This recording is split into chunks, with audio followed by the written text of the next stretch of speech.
Les 25 meilleurs élèves de la commune de Cocody ont été célébrés ce lundi par le maire Jean-Marc Yassé. 7 élèves d'une école primaire de Nairobi au Kenya ont été tués dans l'effondrement de leur salle de classe ce matin, un accident qui pourrait être dû à la mauvaise qualité de la construction. Bonsoir, merci de nous rejoindre pour le 19h. Ils sont au nombre de 25 sélectionnés parmi les meilleurs élèves de Cocody au titre de l'année scolaire 2018-2019. Ils ont été primés et honorés par le maire de cette commune, Jean-Marc Yassé. On fait le point de la cérémonie avec nos reporters Noussangaré et Edouard Delazer. Leur mérite est reconnu. Sélectionnés parmi les meilleurs de la commune de Cocody, ces élèves ont obtenu entre 14 et 19 de moyenne à l'issue des différents examens de fin d'année scolaire. Au nombre de 25, ces meilleurs élèves de Cocody ont été célébrés par le premier magistrat de la commune. Le maire Jean-Marc Yassé n'a pas manqué de témoigner sa gratitude à leur endroit pour le travail abattu aux examens de CEPE, du BEPC et du bac. Je ressens un sentiment de joie, de bonheur, parce que c'est un privilège de recevoir un prix d'honneur. J'aimerais dire à mes camarades de travailler, de prier beaucoup, d'écouter les parents, car ils veulent notre bien. C'est une très bonne initiative. D'abord, ça permet aux élèves de se donner davantage dans leur étude. Et pour ce qui concerne ceux qui n'ont pas pu bien travailler, ça les motive aussi. Cette célébration de l'excellence initiée par la mairie de Cocody vise à créer une saine émulation entre les élèves en vue de les inciter au travail bien fait. Il représente l'excellence, il représente les valeurs que nous cherchons. Chers enfants, vous ne pouvez pas comprendre la satisfaction que nous avons. Vous avez beau avoir toutes les meilleures machines, les meilleurs appareils, la meilleure technologie. Si la base, si l'éducation, si nos enfants ne sont pas formés, on ne pourra rien faire avec ce que nous avons. Ces élèves ont reçu des diplômes d'honneur délivrés par la mairie de Cocody ainsi que de nombreux présents, notamment des kits scolaires, des enveloppes d'argent pour les élèves admis au CEPE et au bac, mais aussi des ordinateurs et des enveloppes d'argent pour ceux admis au bac. Le premier adjoint au maire de Boaké, Paul Dacuyo, assiste les enfants démunis de cette commune. Il leur a offert récemment 5000 kits scolaires pour la rentrée 2019-2020. Une action rendue possible grâce à l'appui du ministre des Transports, Amadou Kone. Djeneba Ouattara, Léon Brou. 5000 kits scolaires distribués aux enfants de milieux défavorisés de la commune de Boaké. C'est un don de Paul Dacuyo, premier adjoint au maire. Il a bénéficié de l'appui d'Amadou Kone, ministre des Transports et cadre de Boaké. Pour les deux donateurs, il s'agit d'aider les parents à scolariser leurs enfants. Cela répond à la vision et à l'appel du président de la République qui a fait des années 2019-2020 des années du social. Et donc nous entrons dans cette ligne pour soulager un tant soit peu les populations pour qu'elles puissent scolariser leurs enfants. Cet acte de solidarité est un ouf de soulagement pour les bénéficiaires et les parents d'élèves. Je dis merci au maire Guibo Nicolas qui nous a fait confiance afin de nous appeler pour que le maire Paul Dacuyo nous offre ses kits. Je lui dis merci, qu'il puisse continuer dans cette lancée afin que tous les enfants démunis puissent aller à l'école. Ça diminue un peu la charge parce qu'il y a des autres enfants. Donc quand ce kit complète, ça fait un plus encore qui nous soulage. À cette cérémonie de distribution de kits scolaires, les apprenants ont été exhortés à la prise de conscience pour réussir leur année scolaire. Nous restons à Boaké. Le lauréat du prix national d'excellence du meilleur enseignant-chercheur 2019 en Côte d'Ivoire se nomme François Akabeda, professeur titulaire des sciences économiques à l'université Alassane Ouattara. Il a présenté son diplôme au premier responsable de ce temple du savoir. Une façon pour lui d'exprimer sa gratitude au président Kwame Lazare pour son soutien.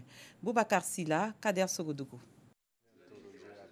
Professeur Akabedia François, titulaire des sciences économiques à l'université Alassane Ouattara de Boaké, vient d'honorer son institution à travers le prix national d'excellence du meilleur enseignant-chercheur 2019 de Côte d'Ivoire.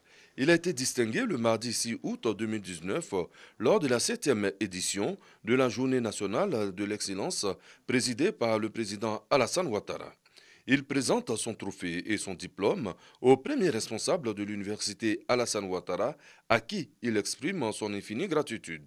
Déjà, c'est une reconnaissance, puisque pour que le prix me soit décerné, il fallait que l'institution, à travers le président de l'université, transmette mon dossier aux instances en charge de cette décision. Très ému pour cette autre distinction d'un de ses enseignants, professeur Kwame Lazare exprime sa reconnaissance au président de la République, Alassane Ouattara, qui honore ainsi les valeureux travailleurs de Côte d'Ivoire. C'est une excellente initiative. C'est de cette façon qu'on va pouvoir bâtir honorablement la Côte d'Ivoire de demain. Plusieurs autres prix ont également été remportés par l'université Alassane Ouattara, qui se positionne comme une sphère universitaire d'excellence en Côte d'Ivoire et en Afrique. Comment l'UAO s'y prend pour pouvoir, en tout cas, réussir ses prouesses? Il y a l'esprit même de l'université Alassane Ouattara. Il y a la solidarité dans la quête et la conquête du savoir. Le prix d'excellence permet au gouvernement de récompenser les meilleurs citoyens pour leur ardeur au travail et pour leur exemplarité. Pour le président de la République, Alassane Ouattara, le prix d'excellence constitue une exhortation au changement d'attitude et de comportement pour l'avènement de l'Ivoirien nouveau. Terrible drame au Kenya, alors que des enfants entraient en cours, plusieurs salles de classe se sont effondrées, faisant 7 morts à Nairobi.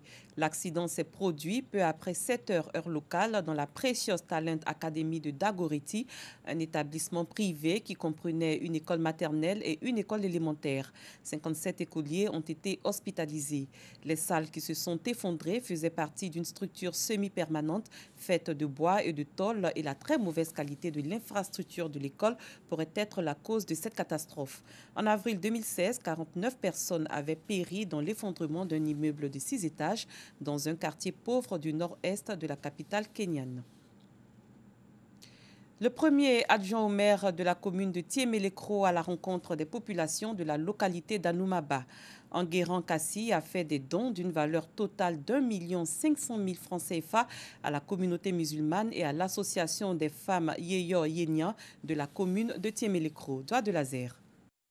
Des chaises en plastique, une bâche, 5 tonnes de ciment et une enveloppe d'1 million de francs CFA offerts à l'association Yeyo Yenya, aux guides religieux musulmans et à la chefferie de la commune de Tiemelekro dans le département de Bongwanou.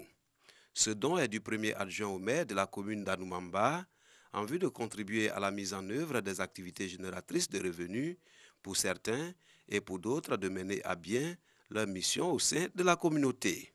Pour le donateur Enguerrand Kassi, chaque cadre devra s'impliquer dans le développement de Tiemelekro pour son émergence à l'horizon 2020. Un ouf de soulagement selon les bénéficiaires qui n'ont pas manqué de traduire leur reconnaissance aux bienfaiteurs. Des prestations de danse ont mis fin à cette belle fête à caractère social. Le président de la République, Alassane Ouattara, ira le 25 septembre prochain à la rencontre des populations de la région d'Unzi.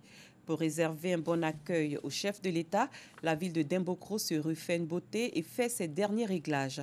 Des efforts restent à faire du point de vue de l'hébergement, comme nous l'explique Eugène Atoubé. Dimbokro, en ce mois de septembre finissant, connaît une animation toute particulière qui contraste avec le temps des vacances. Oh, ce n'est pas pour cause de rentrée scolaire encore timide pour diverses raisons évoquées par les acteurs et partenaires de l'école.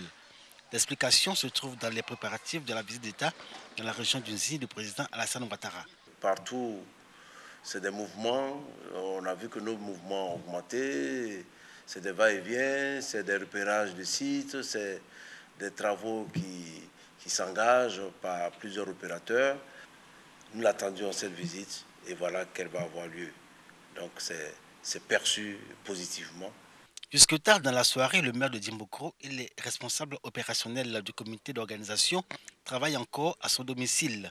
Si tout est défi pour l'ensemble des commissions mises en place, celle en charge de l'hébergement trouve difficilement le sommeil. C'est que Dimbokro, chef-lieu de la région d'Unzi, doit faire face à un flot de visiteurs à la faveur de l'arrivée dans cette région du président Alassane Ouattara. Or, la vieille ville montre ses limites en matière d'infrastructures hôtelières. Nous avons 23 hôtels à Dimokro. Ce n'est pas suffisant pour recevoir tout ce monde.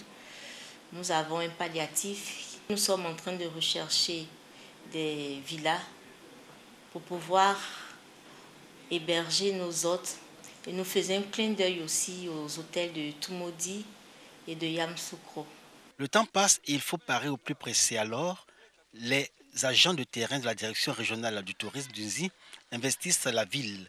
Comme des fins limiers, ils parcourent tout Dimokro à la recherche de logements susceptibles d'accueillir les hôtes de la ville, des quartiers résidentiels jusqu'au nouveau site d'habitation où s'étend la ville en passant par les vieux quartiers. Ils y mènent leur prospection.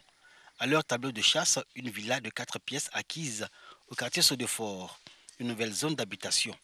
La villa n'est pas totalement terminée. C'est une villa de 4 pièces. Je mets entièrement ma villa à la disposition du personnel, tous ceux qui vont venir accompagner le président de la République. Sur le terrain, nous cherchons des maisons habitables. Voilà, ça c'est la toute première des choses. On trouve des maisons au niveau du prix. C'est là souvent il y a un peu un souci.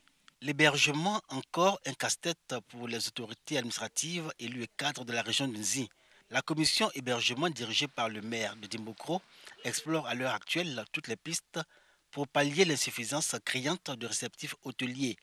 De jour comme de nuit, ses membres sont à pied d'œuvre et de la base au sommet. Billet Djemelo veille à ce que tous les membres soient au même niveau d'information afin que Dimokro réussisse le défi de l'hébergement pour cette visite d'État de l'Unzi, fortement attendue et porteuse d'espoir. On a beaucoup d'hôtels, on n'a pas assez de chambres. Donc on a les 20 chambres, on a les 16 chambres, on a les 18 chambres. Il n'y a pas une grande capacité même. Donc vraiment, s'il y a des hôtels vraiment qui peuvent venir s'installer, je pense que ça va faire l'affaire. Les réceptifs hôteliers augmentent en nombre. Voilà. Ce qui nous reste à faire, c'est d'ouvrir le grand hôtel Sieto. Et avec le ministre du Tourisme, les dispositions sont en cours. Voilà, c'est quand même la Côte d'Ivoire qui se trouvera dans la région d'Unzi pendant 4 jours. Le président de la République va vivre ici pendant 4 jours. Et nous pensons que les dispositions sont vraiment prises pour qu'avant l'arrivée du chef de l'État à Dimokro, tout soit au point. Dimokro offre aujourd'hui une opportunité d'investissement en matière d'hôtellerie pour les promoteurs privés et sans doute aussi occasion pour la municipalité de faciliter l'acquisition de terrain aux demandeurs. Mais en attendant, pour la visite d'État, la ville au soleil radieux veut jouer sur sa tradition d'hospitalité. Le rideau est tombé sur la 5e édition d'Abobo Show, un rendez-vous culturel qui vise à occuper sainement les jeunes pendant les vacances. Pour la finale, 5 groupes se sont disputés le titre. C'est la nouvelle génération d'Abobo qui est le grand vainqueur de cette 5e édition. Nous en parlerons dans nos prochaines éditions. Après les jeunes, le tour est aux dirigeants du monde entier de se mobiliser pour la planète. Le sommet Action Climat s'est ouvert ce lundi 23 septembre à New York. Convoqué par le secrétaire général de l'ONU, Antonio Guterres, une 60aine de chefs d'État doivent lui présenter des plans concrets et réalistes afin de sauver les objectifs de l'accord de Paris. Le secrétaire général des Nations Unies espère que des dizaines de leaders annonceront une révision à la hausse de leur plan de réduction des émissions de gaz à effet de serre, alors que jamais l'humanité n'en avait rejeté autant dans l'atmosphère. Ainsi s'achève ce 19h. Merci de l'avoir suivi. Très bonne soirée. À demain, même heure.